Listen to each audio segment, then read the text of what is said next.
in which many of the schools that we work with, many of them have technology and they seldom use them. Also, many of the students are on free and reduced lunch, and they are below proficiency.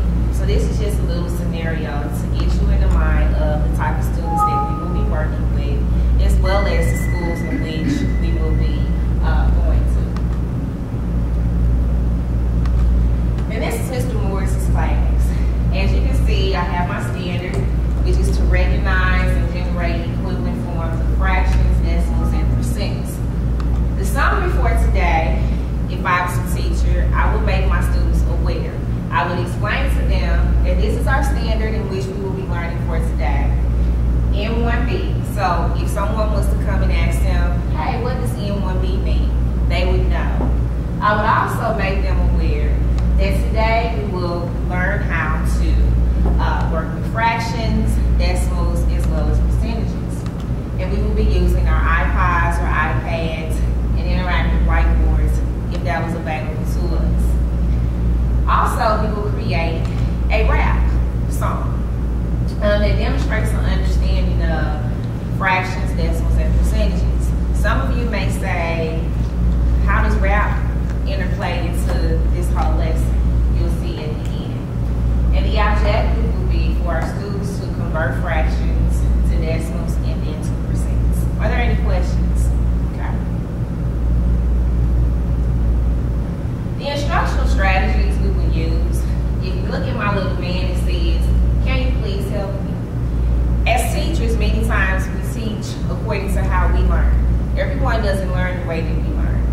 And we have to keep that in mind. When we're coaching, you have to let teachers know, just because you learn in that particular way, it does not mean that every student learns that way.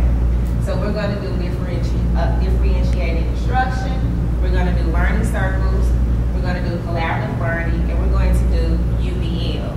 UDL is a universal design for learning. We want to begin to help students to understand that you may be a visual learner, you may be an auditory learner, you may be a kinesthetic learner. So we're going to use all of these different strategies to engage this student into learning. Universal design is something that I learned last week. And basically, it has three things that they really stress on. Presentation, expression, and engagement. Education environments that enable all learners to gain knowledge and enthusiasm for learning. We want our kids, our students, to be excited about learning. When they come to school, we want them to be happy. We can't control what happens on the outside, but what we can do is control what happens in our classrooms, because you're in charge, you're in control. And so, presentation, we want to give students with diverse learning styles various ways of acquiring information and knowledge.